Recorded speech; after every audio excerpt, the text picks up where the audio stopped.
4 आज हम लोग करने वाले हैं। क्लास का टाइम थोड़ा-सा हम लोगों ने बढ़ाया है और धीरे-धीरे इस टाइम को हम लोग 1.5 घंटा या उससे ऊपर अपनी हैबिट के अंदर लेकर आ जाएँगे, ठीक है? तो गुड इवनिंग सभी को। चलो भाई चैप्टर बहुत स्मूथ तरीके से चल रहा है हमारा। 1 सेकंड का समय देना मुझे। चलिए, तो पहली क्लास में हम लोगों ने बहुत बेसिक थ्योरी पढ़ी परसेंटेज की और परसेंटेज में बस अब हमें टाइप वाइज चलना है और टाइप वाइज चीज़ों को समझते जाना है। ऐसा कुछ स्पेशल ऐसा इसमें है नहीं। तो चलिए कल का जो मैंने होमवर्क आपको दिया था उसके लिए थोड़ा-सा वेट करना। कल का जो होमवर्क था थोड़ा-सा वेट करना। एक टाइप मैं आपको कराऊँगा उस टाइप के अंदर ही आपका जो कल होमवर्क दिया था वो आ जाएगा। ओके? तो चलिए या पहला हम टाइप 5 अब करने वाले हैं। कल के होमवर्क से ही शुरुआत क्यों ना करें? आप लोगों का डाउट भी क्लियर हो जाएगा, नहीं तो फिर आप लोग कहते रहोगे सर होमवर्क। तो चलिए शुरू करते हैं अपनी क्लास को और सवाल नंबर आज का पहला ये रहा। सवाल है कि एस टी से 20% ज्यादा है। एस जो है वो टी से 20% ज्यादा है और जो टी है वो यू से 10% कम है।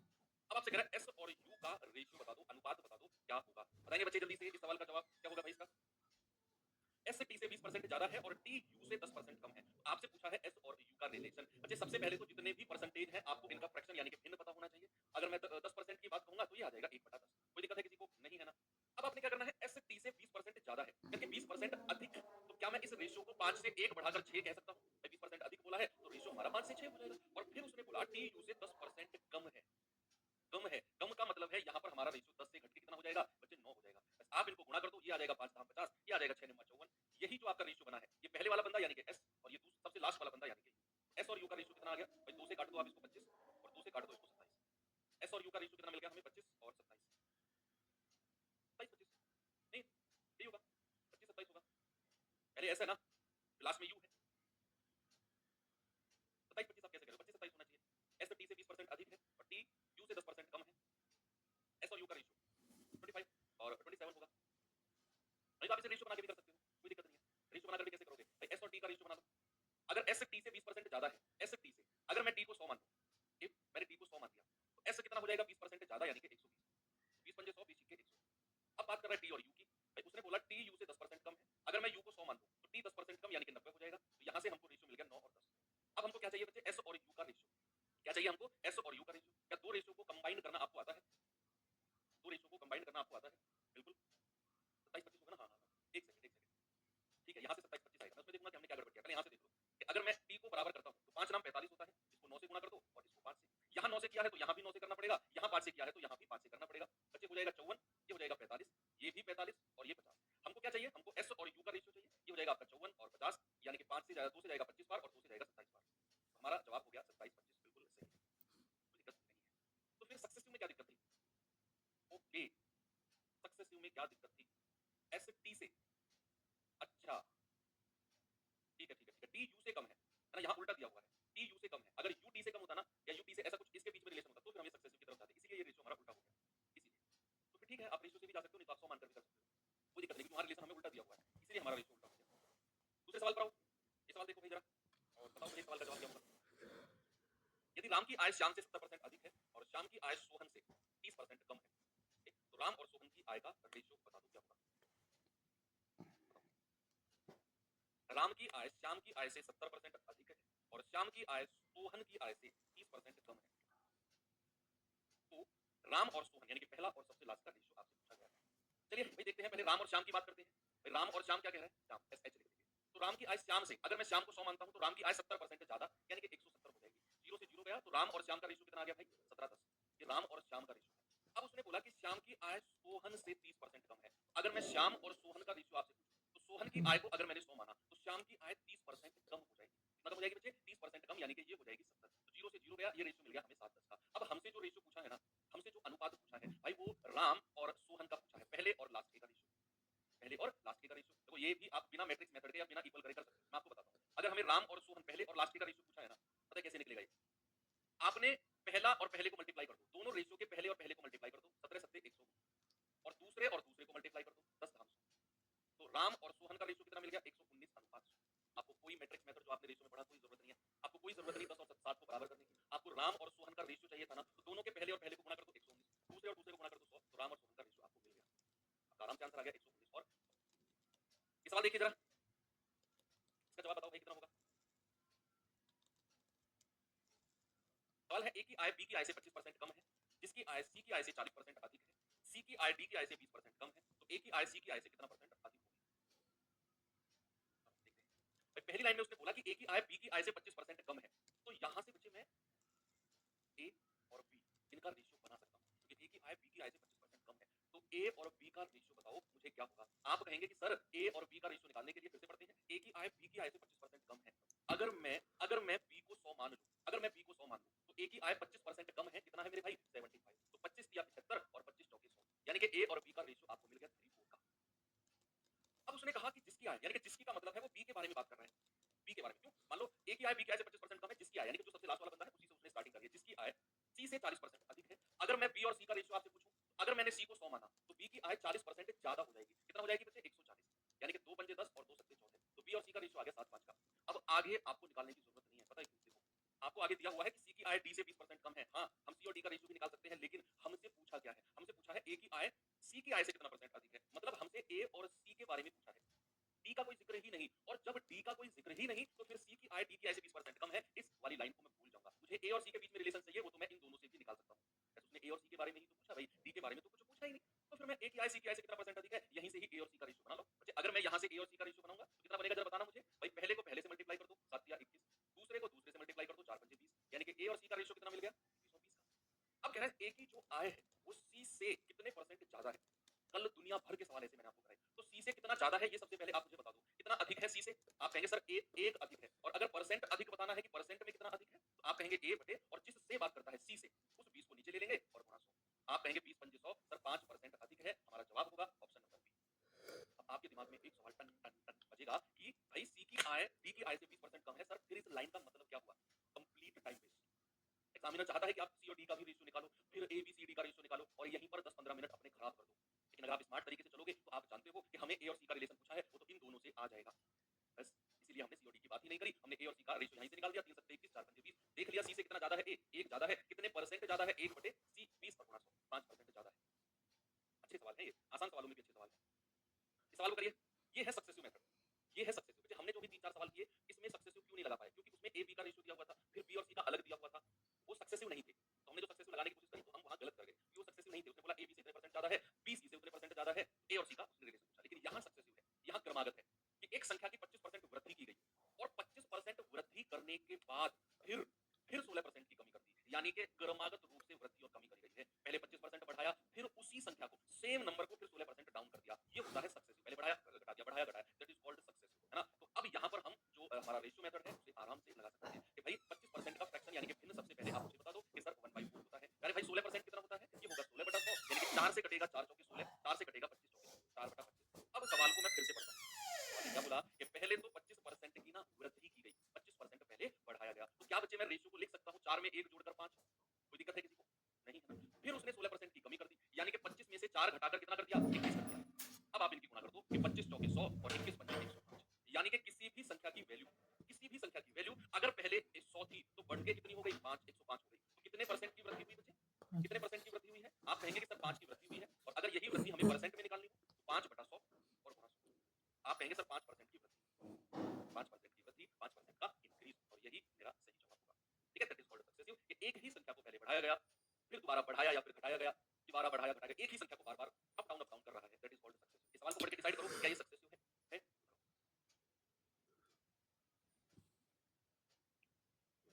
चलिए देखते हैं जरा। हाँ, उससे भी हो जाएगा, अभी मैं आपको बताता हूँ वो तरीका भी।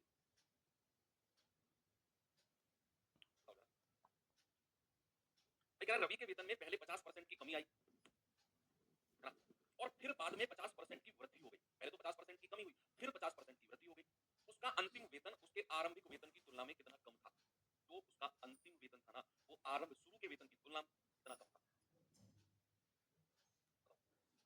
भाई पहले तो एक ही संख्या 50% का बच्चे फ्रैक्शन भिन्न कितना होता है? आप कहेंगे सर 1/2 होता है। कोई दिक्कत है किसी को? नहीं है। तो सवाल ने आपसे बोला कि पहले तो 50% की कमी हुई है। 50% की कमी का मतलब है हमारा रेशियो 2 से घट के कितना हो गया? 1। फिर 50% की वृद्धि हो गई। इस बार हमारा रेशियो में 2 में 1 जुड़ेगा और रेशियो हो जाएगा 3। अच्छा, इधर गुणा करेंगे 2 दूनी 4, इधर गुणा करेंगे 3 एकम 3, यानी कि हमारी संख्या अगर पहले 4 थी तो वो बढ़ के या घट के कितनी हो गई? 3 हो गई। सर यहाँ तो कमी हुई है, यहाँ तो कमी हुई है। सर कमी कितने की हुई है? 1 की कमी हुई है। और परसेंट में कमी बतानी है तो 1 बटा और किस संख्या पर? 4 पर, और गुणा 100। आप कहेंगे सर 4 से कटेगा 25 बार और 25 एकम, 25% की कमी हुई है। सर कितने की कमी हुई है मेरे भाई? 25% की कमी।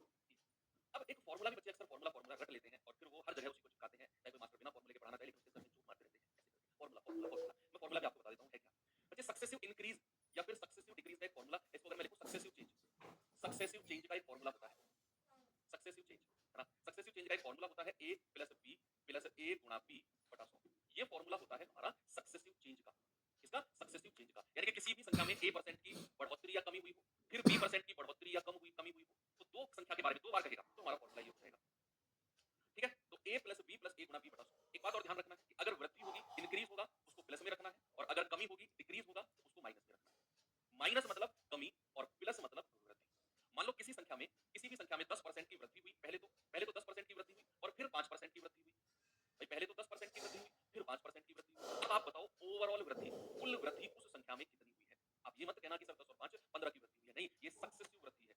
पहले वृद्धि हुई 10% की, फिर जो संख्या 10% की वृद्धि के बाद हुई उसमें 5% की वृद्धि हुई। तो ये होता है हमारा सक्सेसिव, है ना। तो पहले 10% की वृद्धि फिर 5% की, इसको a मान लो इसको b मान लो, यहां रख दो तो आप कहेंगे 10 प्लस 5 प्लस 10 गुणा 5 बटा 100। तो 10 और 5 15 प्लस 10 धाम 100, 5 बटा 10 होता है 0.5, यानी कि आप कहेंगे बच्चे 15.5% की वृद्धि। क्या कहेंगे, आप कहेंगे सर 15.5% की वृद्धि। बात क्लियर है। एक और सवाल अगर मैं आपको दूं कि पहले किसी संख्या में 20% की वृद्धि हुई है, पहले 20% की वृद्धि हुई और फिर उसके बाद 10% की कमी हो गई। पहले तो 20% की वृद्धि हुई और फिर उसके बाद 10% की कमी हुई, तो बताओ ओवरऑल ओवरऑल वृद्धि या कमी कितना हुआ है। पहले 20% बढ़ाया गया फिर 10% कम कर दिया गया, तो ओवरऑल वृद्धि या कमी कितनी होगी। बच्चे आप बड़ी सिंपल तरीके से कहेंगे कि sir a plus b plus a गुणा b बटा 100 होता है। अगर यहाँ वृद्धि है तो प्लस लेना है, कमी है तो माइनस। तो 20 तो प्लस का आएगा और ये 10 माइनस का हो जाएगा, है ना भाई। कमी है ना तो इस 10 को मैं किस में रखूंगा, माइनस में रखूंगा ना। और प्लस a को प्लस में रखना है 20 गुणा और 10 को रखना है माइनस में और बटा 100।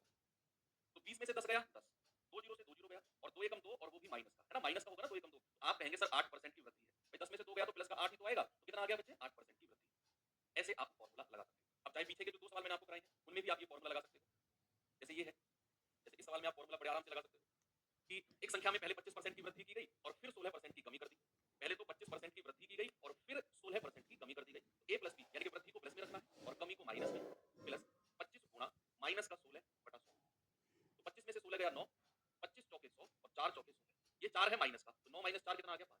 अब ये 5 प्लस का आया है तो 5% की वृद्धि, यही मेरा जवाब होगा जो कि आपने रेशियो से यहाँ पे किया था। बच्चे यही चीज आपके फॉर्मूले से आ गई है।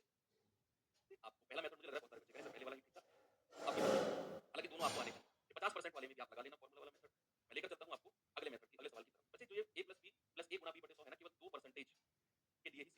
अगर 3% आ जाए या तो उसके लिए अलग से कोई फॉर्मूला पढ़ो या फिर उसे रेशियो मेथड से करो। रेशियो मेथड से तो हम दो वाला भी कर रहे थे। जैसे अब यहाँ देखो, एक संख्या में पहले 16% की वृद्धि की जाती है और फिर उसी संख्या में दोबारा 20% की वृद्धि की जाती है। इस प्रकार प्राप्त संख्या में अब 40% की कमी की जाती है। तो बताओ मूल संख्या में निवल कमी यानी कि नेट डिक्रीज कितना होगा। जल्दी से कमेंट करने की बजाय अपनी कॉपी में पेन चला लो। मैं कह रहा हूँ जितना पेन कॉपी में घिसोगे जीवन में उतनी रफ्तार पकड़ोगे, जितना कम पेन घिसोगे कॉपी में रफ्तार उतनी धीमी हो जाएगी। अब आपके ऊपर डिपेंड है कम पेन घिसना है या ज्यादा पेन घिसने का मतलब है ऐसे मत घिसने लग जाना रफ्तार बोला है सर अब तो ऐसे ही घिसता रहूंगा रफ्तार पकड़ना नहीं, मतलब मेहनत के लिए मैं आपसे बोल रहा हूँ। तो वृद्धि का पता कैसे चलेगा फॉर्मूले से। अगर आपका फाइनल जो परसेंटेज है प्लस में आ रहा है तो वृद्धि और माइनस में आ रहा है। करीब बच्चे सवाल पूछ रहा, एक संख्या में पहले 16% की वृद्धि होती है, फिर 20% की वृद्धि, फिर 40% की कमी। इन सबको पहले रेशियो में बदलो। 16% का फ्रैक्शन यानी कि भिन्न अगर मैं कहूंगा तो 16 बटा 100 यानी कि 4 चौके 16 और 4 से जाएगा 25 मार्क। 20% का हम सभी जानते हैं 1/5 होता है और 40% का भी हम सब जानते हैं 2/5 होता है। बच्चे ये मैं मानकर चल रहा हूं कि जो परसेंटेज की पहली क्लास में मैंने आपको टेबल लिखने के लिए बोला था वो आपने अपनी स्टडी टेबल के सामने चिपका दिया होगा, उसको रिवाइज आप कर रहे होंगे। तो पहले तो 16% की वृद्धि है बच्चे यानी कि 25 से रेशियो बढ़ के कितना हो जाएगा 29। फिर 20% की वृद्धि है यानी कि 5 से रेशियो बढ़ के 6 हो जाएगा। फिर 40% की कमी है, 5 से रेशियो घट के कितना हो गया 2 घटा दो 3 बचा है। गुणा करेंगे 5 गुणे 25, 25 25 से हम 625। ये कितना है आपका 6 × 54, 6 दूनी 18 5 23 और 3 की गुणा करेंगे 3 चौके 12, 3 3 9 1 10, 3 दूनी 6 7। यानी कि कोई संख्या हमारी 625 थी वो बढ़ के 702 हो गई, बढ़ के 702 हो गई। अब आप देख लो कितनी संख्या को वृद्धि हुई है। 12 में से 5 गए 7, 9 में से 2 गए 77 बढ़ी है। और अगर परसेंटेज में बताना है तो 77 बटे 625 और गुणा 100। तो 25 चौके 100 और 25 25 से हम 625, 7 चौके 28, 4 7 28 बटे 25 कितना आ जाएगा 25 से कम 25 5, 25 दूनी 50 और 2 बटे 25 यानी कि 12 सही 2 बटे 25 है। क्या कर दिया हमने 4 7 सॉरी मल्टीप्लाई हमने गलत कर दिया। 4 7 28 हासिल का 2, 4 7 28 और 2 30 और बटे 25, 25 से कम 25 5, 25 दूनी 50 8 बटे 25। कैलकुलेशन मिस्टेक हो रहा है क्या? हाँ वही तो,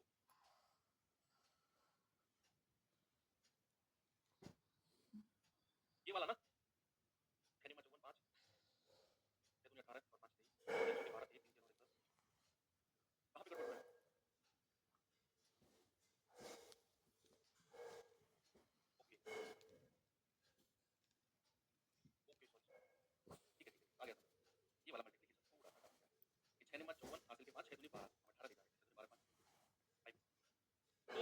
चौके 12, 3 सत्ते 21 और 1 22, 3 एकम 305। यहाँ कमी हुई है, कितने की कमी? 5 में से 2 गया 3, 2 में से 2 गया 0, 6 में से 5 गया।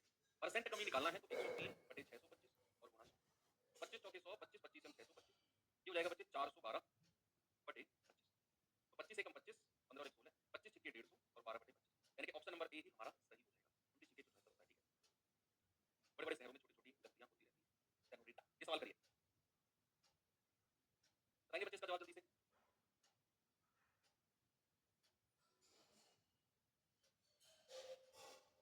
सवाल ने कहा एक संख्या को पहले 20% घटाया जाता है और बाद में 15% बढ़ाया जाता है। इस तरह प्राप्त संख्या मूल संख्या से 64 कम है। बताओ आपकी मूल संख्या क्या है? अच्छा 20% का फ्रैक्शन भिन्न कितना होता है? 1/5। 15% का फ्रैक्शन कितना होता है? 3/20। डायरेक्ट याद कर लो इसे, जो पर्चा सामने चिपकाया हुआ है ना उसमें लिख लो। शायद 15% मैंने नहीं लिखवाया है, तो लिख लो उसमें 3/20 होता है। पहले तो उसने 20% घटाया, यानी कि 5 से 1 घट के कितना हो जाएगा? 4। फिर 15% बढ़ाया है, यानी कि 20 से 3 बढ़ के कितना हो जाएगा? 23। गुणा करना चला 20 पंजे 100 और 23 चौके 92, यानी कि कोई संख्या 100 से घटकर अगर 92 हुई है, तो सवाल कह रहा है वो तो 64 कम है। भैया 100 से 92 कितने की कमी है? 8 की कमी है। और 8 यूनिट का मान किसके बराबर है? 64 के बराबर। 1 यूनिट 8 8 64, 1 यूनिट का मान 8। आपसे कह रहा है मूल संख्या। बच्चे मूल संख्या तो आपकी लेफ्ट हैंड साइड वाली होती है जो 100 है, ये मूल है। तो राइट हैंड साइड वाली है ये आपकी नई संख्या है जो घटने या बढ़ने के बाद बनी है। तो 100 यूनिट का मान कितना होगा? 100 गुणा 8 दैट इज 800 और हमारा सही जवाब है ऑप्शन। आ गया सभी का? कोई दिक्कत नहीं? चलो एक सवाल मैं आपको एक छोटे परसेंटेज का कराता हूँ कि जब परसेंटेज हमारा छोटा हो।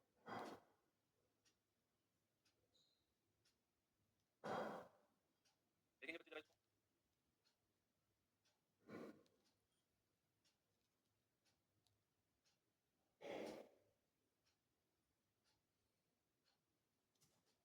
सवाल है एक संख्या में पहले 8% की वृद्धि की जाती है और फिर 3% की कमी की जाती है ताकि संख्या 2619 प्राप्त की जा सके। ये फाइनल संख्या है। ये 2619 जो हमें मिली है ना, ये फाइनल संख्या है। कह रहा है बताओ उस संख्या का 5% कितना होगा? जो ओरिजिनल संख्या है ना उसका 5। पहले तो हमें ओरिजिनल संख्या निकालनी पड़ेगी। यहीं तक का सवाल है, यहाँ से यहाँ तक कि पहले संख्या को 8% बढ़ाया गया, फिर 3% कमी की गई, उसके बाद जो हमें संख्या मिली है ना वो 2619 है। तो पहले तो आपको वो मूल संख्या यानी कि ओरिजिनल नंबर निकालना पड़ेगा और फिर उसके बाद आपको उस ओरिजिनल संख्या का 5% बताना पड़ेगा।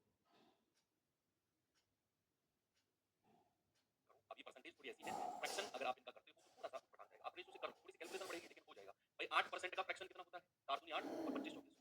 3% का फ्रैक्शन कितना होता है? 3/100। उसने पहले तो 8% की वृद्धि की है, यानी कि 25 से बढ़ाकर कितना कर दिया? 27। फिर उसने 3% की कमी कर दी, यानी कि 100 से घटाकर कितना कर दिया? 97। तो ये हमारी इधर गुणा करेंगे 25 गुणा 100 यानी कि 2500 और इधर गुणा करना थोड़ा सा आपको परेशानी पैदा कर सकता है। आप कर लो, हो जाएगा ये गुणा, है ना? इतना लंबा चौड़ा भी नहीं है। 27 सत्ते कितना होता है? 189 भाई। 2 सत्ते 14 और 7 सत्ते 49, यस 189 का 9 हासिल के 18। 27 निम्मा होता है 243 और 18 कितना हो जाएगा? 261। यानी कि संख्या अगर मेरी 2500 है तो वो कितनी हो गई? 2619 फाइनली हो गई। ये अगर मेरी मूल संख्या है तो ये मेरी नई संख्या हो गई। और सवाल ने कहा है कि नई संख्या तो हमें 2619 मिली है, मतलब 2619 यूनिट का मान 2619, 1 यूनिट का मान 1, तो 2500 यूनिट का मान 2500। अच्छा मेरी ओरिजिनल संख्या कितनी है? 2500। अब बिना पेन उठाए इसका 5% निकाल दो। कोई निकाल सकता है क्या? एक बार मुझे थम्स अप करके बता दो कि सर बिना पेन उठाए 5% ऐसे निकाल दूंगा चुटकी में, बिना पेन उठाए। अच्छा ये 2500 है, इसका 5%, या तो आप ऐसे कर लो 2500 गुणा 5/100, 2 जीरो से 2 जीरो गई, 25 पंजे 125। लेकिन मैंने कहा बिना पेन उठाए, कोई कर सकता है क्या? ऐसा है कोई गुरु जी का लाभ? कि सर 2500 का 5% निकालना है ना, थोड़ा सा दिमाग लगाते हैं कैसे। भाई 2500 का 10% कितना है? 10%, दिमाग में ही बताओ 10%। सर 10% तो 250 है। 10% कितना है? 250। और 10% का भी अगर मैं आधा कर दूं, 10% का भी अगर मैं हाफ कर दूं तो 250 का हाफ कितना हो जाएगा? 125। और उधर 10% का आधा कितना हो गया? 5%। यही हमारा जवाब है बिना पेन उठाए कि हमें 2500 का 5% बताना था, या तो 1% 25 और 5% 25 गुणा 5 125, या फिर 10% 250, 5% 125, ऐसे भी कर लो। और नहीं तो जो बच्चे कम मेहनत करना जानते हैं वो इस तरीके से कर सकते हैं। ठीक है, मैंने आपको हर पॉसिबिलिटी बता दी। चलिए आप इसे ना फॉर्मूले से भी कर लेना। पहले आप ना 8% की वृद्धि और 3% की कमी लगाकर नेट देखना, नेट वृद्धि या कमी कितनी है। वृद्धि आई तो 100 में जोड़ देना उसको और उसे 2619 के बराबर 1% और 100% का मान निकालना। थोड़ा सा लंबा मेथड जाएगा, पॉइंट वगैरह देंगे, हो जाएगा वैसे। चलो भाई चेंज करते हैं टाइप को और आते हैं अपने अगले टाइप की तरफ। क्या है अपना अगला टाइप? जरा देखेंगे। बहुत आसान है। कैसे? पहला सवाल देखो। सवाल में ही बताता हूँ मैं करना क्या है आपको। मैं बताऊँ पूरे परसेंटेज में इस टाइप से आसान टाइप आपको ढूंढने से भी नहीं मिलेगा। बस आपको ये पढ़ना है, 2 बार पढ़ना। गुरुजी ने कहा पढ़ना है तो पढ़ना है, 2 बार पढ़ो फिर मैं आपको कराता हूँ।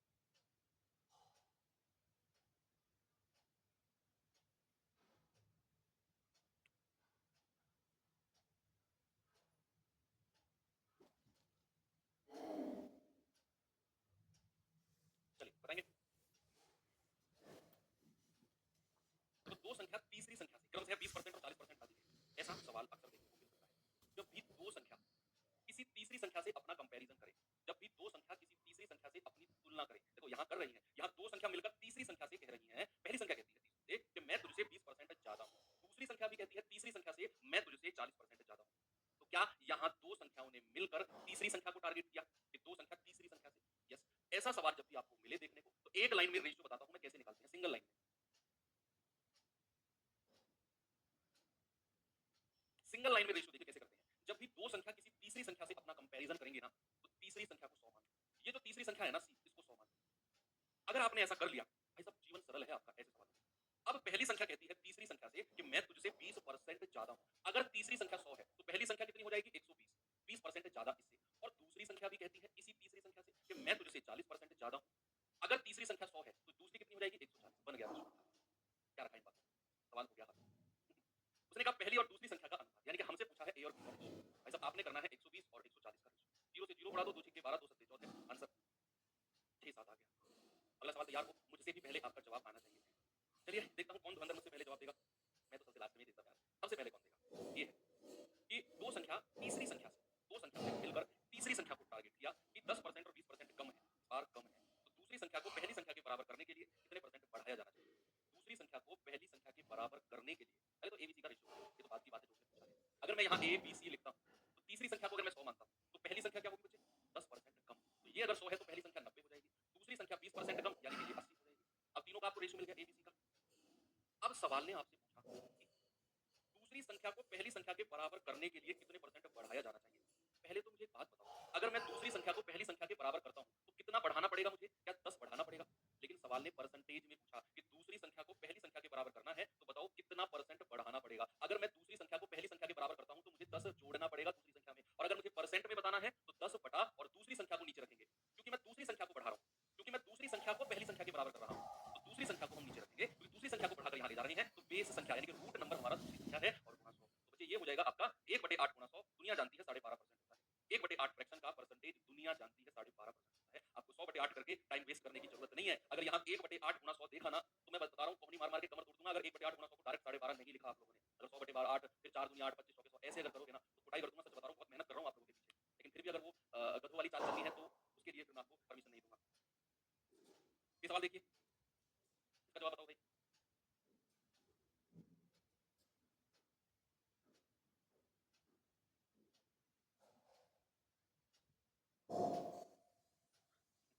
तो उसने कहा ए बी से 16.66% कम है। ए बी से कितना परसेंट कम है? यदि ए का मान 500 तो बी का मान क्या होगा? तो बड़ा आसान है, तो बड़ा आसान है। 16.66% का फ्रैक्शन आप लोगों को मैंने लिखवाया है 1/6 होता है। कितना 1/6? तो उसने बोला ए बी से कम है। अगर मैं बी को 6 मानूं तो ए जो है 1 कम हो जाएगा, तो ए कितना हो जाएगा बच्चे 5। अगर मैंने बी को 6 माना तो ए हो जाएगा कम यानी कि 5 हो जाएगा। क्या बात कर रहे हो? उसने कहा ए का मान 500 है तो 5 यूनिट की वैल्यू कितनी है? 500। 1 यूनिट का मान हो जाएगा 500/5 यानी कि 100। तो भैया दूसरी वैल्यू कितनी? काट दो, सच में काट दो।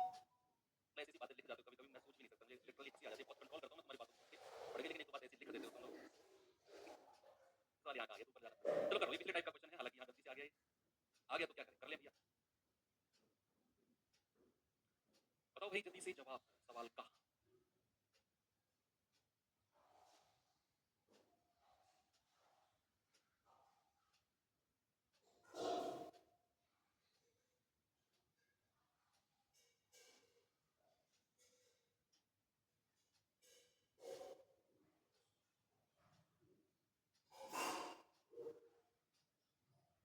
बताओ। अरे बात 1.5 घंटे कर दी ना, अब आगे कुछ खलीफा मत देना, खलीफा जैसे अब मैंने 1.5 घंटे क्लास कर देना तो खलीफा आ गया, कह रहे सर आप तो ना कोर्स कंप्लीट कराने के चक्कर में 1.5 घंटे क्लास 1 घंटे रहने दो। मतलब ऐसे इमोशनली डायलॉग मारते हैं।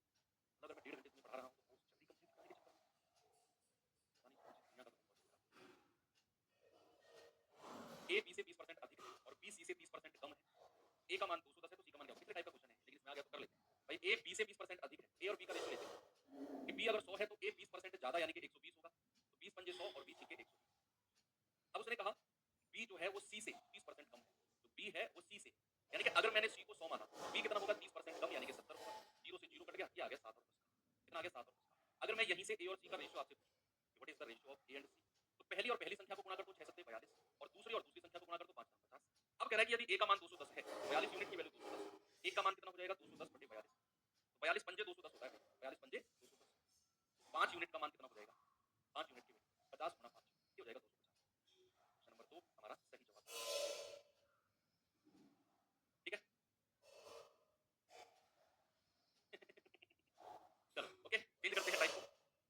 टाइप नंबर 7 आते हैं बच्चे। उससे पहले मुझे बात बताओ, थोड़ा सा इसका रिवीजन करते हैं। अगर मैं किसी संख्या को 10% बढ़ाता हूं, अगर मैंने किसी भी संख्या को 10% बढ़ाया, 10% इंक्रीज किया, तो वो संख्या अपने आप का कितना परसेंट हो गई? अगर मैंने किसी संख्या को 20% घटाया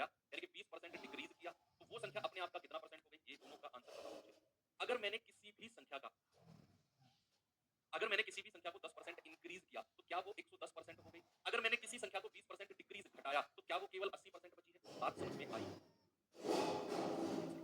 सही? अगर आ रही है तो ये सवाल देखो एक बार।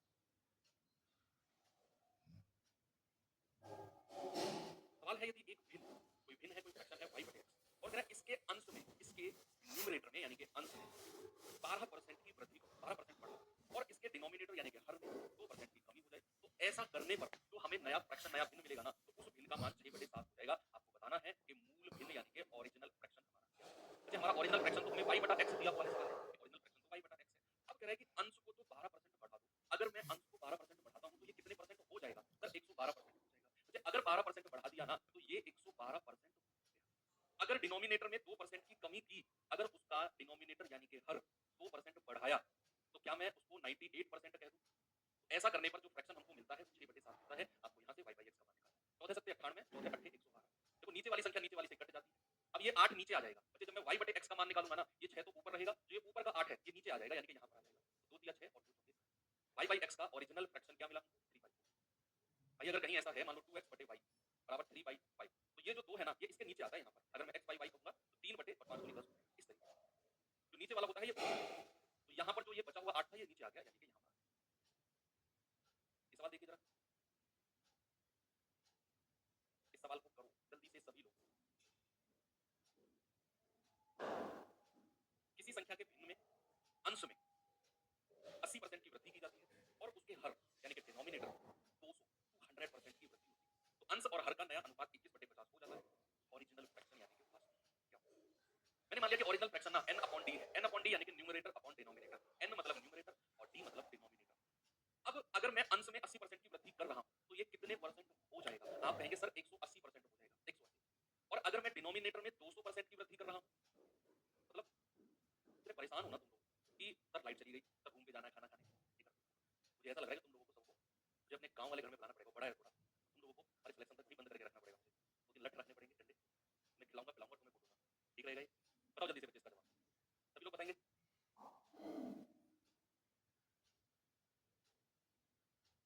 कितना होगा? अगर हर में 200% की वृद्धि करी तो 100% में 200 को जोड़ दो सर, 300% ये हो जाएगा। और नया फ्रैक्शन कितना मिल गया? 21/50। तो भैया ये हो जाएगा आपका 6 या 18, 6 पंजे 30, है ना? 3 से कटेगा 3 सत्ते 21, 5 से कटेगा 5 दाम 50। तो ओरिजिनल हमारा फ्रैक्शन कितना बन गया? 7/10, 7/10, ऑप्शन नंबर 3 बिल्कुल ठीक है। चलो अगला सवाल चलते हैं बच्चे, ये सवाल करिए जल्दी से। ला लीजिए सर, आने के लिए तैयार है। बेटा वहाँ कूलर एसी नहीं है, तुम चाहते हो ना सुविधाएं नहीं मिलेंगी वहाँ।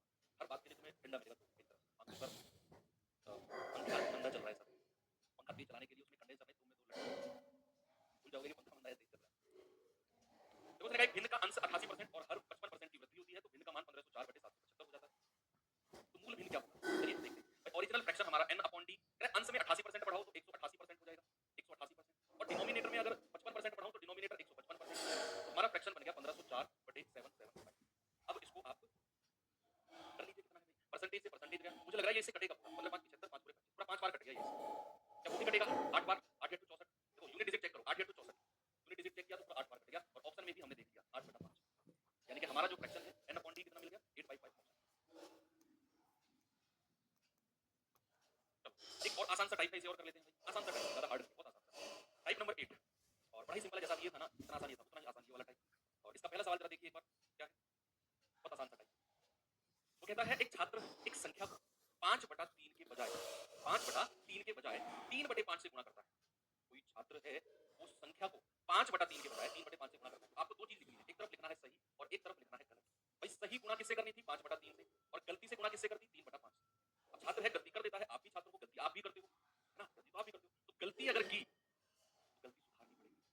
सबसे पहले तो उसने कहा कि कोई छात्र किसी एक संख्या को इतने की बजाय इतने से गुणा करता है, तो हमें पहले वो संख्या पता करनी है। What is that number? वो संख्या कितनी है? जिस संख्या को 5/3 से गुणा करना था लेकिन उसे 3/5 से गुणा कर दिया, वो संख्या एक्चुअल में है कितनी? तो परसेंट त्रुटि, गलती प्रतिशत पता है। तो वो संख्या निकालने के लिए आपको एलसीएम लेना होगा 3 और 5 का, जो नीचे की संख्या है वो आ गया 15। तो मैं मानकर चलूंगा कि वो संख्या कितनी है? 15। तो आप क्या करो, दोनों को 15 से गुणा कर दो। तो सही आंसर क्या आना था? 25। 25 जो है सही आंसर आना था। गलत आंसर कितना आ गया? 9। हमें बताना है कि परसेंट एरर कितना है, परसेंट त्रुटि कितनी है। तो देखो अगर हमें परसेंट एरर बताना है, परसेंट त्रुटि बतानी है, तो हमें बताना पड़ेगा कि 25 सही है, जो गलत है वो कितना कम है। सर 16 कम है। जो हमने गलती से 9 लिखा गया है ना वो मल्टीप्लाई करके, वो एक्चुअल में है कितना? सर वो 16 कम है। और अगर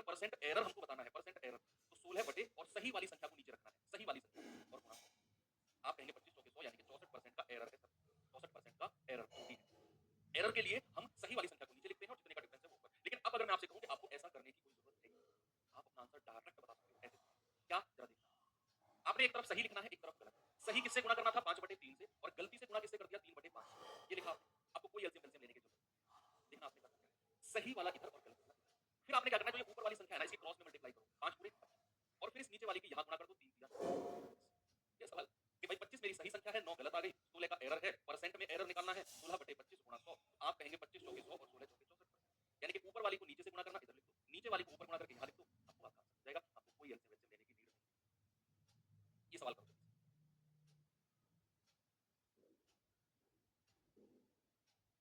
कल आपकी क्लास होगी, कल सैटरडे है, बच्चे कल आपका मॉक टेस्ट नहीं है। कल आपकी क्लास होगी और क्लास हम अपनी शाम के टाइम रखें या दिन में रखें? दिन में रख लेते हैं, है ना? कल वीकेंड भी है, तो हम कल दिन में रख लेते हैं। टाइम क्या रखें कल क्लास का? वीकेंड है तो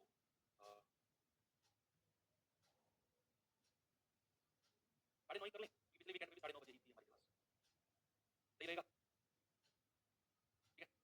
दूसरे का एक छात्र ने 2/3 के बजाय 3/2 से गुणा कर दिया। एक तरफ सही लिखो और एक तरफ गलत। सही किससे गुणा करना था 2/3 से, गलत किससे कर दिया 3/2 से।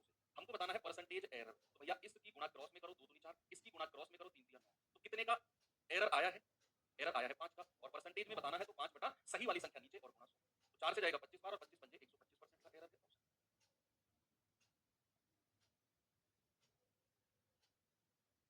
10 बजे कर दो सर, 10 बजे 10 बजे 10 बजे 10 बजे 10 बजे की बड़ी डिमांड आ रही है। चलो देखते हैं 10 बजे कर देंगे फिर। ये सवाल करिए और कल 2 घंटे क्लास करेंगे। एक टाइप कल मुझे जनसंख्या वाला टाइप भी कवर कराना है आपको और जनसंख्या के बाद आपको मुझे जो आय खपत वाला सवाल होता है ना, आय खपत वाले 2 टाइप के सवाल बनते हैं कि आय में इतनी वृद्धि हुई, खपत में इतनी हुई तो बचत में कितनी होगी। एक तो वो और एक होता है कि आय इतनी बढ़ा दी तो खपत इतनी कम कर दी, बचत में क्या परसेंट, मतलब कुछ इस तरीके का। वो और जनसंख्या 2 टाइप कल मुझे कवर करने हैं, 3 टाइप देखते हैं। भाई एक तरफ सही लिखो और एक तरफ गलत। वाले कहा 10/3 की बजाय, यानी कि सही गुणा करना था 10/3 से, उसने गलती से कर दिया 3/10 से। ओके, आपने क्या करना है, ऊपर वाली की नीचे क्रॉस में मल्टीप्लाई करो 10 धाम 100 और इस 3 की गुणा क्रॉस में कर दो। कितने का एरर आया है 91 का और परसेंटेज में बताना है तो 91/100 और सही वाली संख्या नीचे और 91%। ओके, कर लेंगे इस तरह के सवालों को। एक सवाल आज मैं आपको होमवर्क देकर जा रहा हूँ। ये सवाल में थोड़ा सा दिमाग लगाना, जज्बाती मत होना। मैं हिंट नहीं दूंगा इस सवाल में, बस इतना कहूंगा कि दिमाग लगाना, जज्बाती मत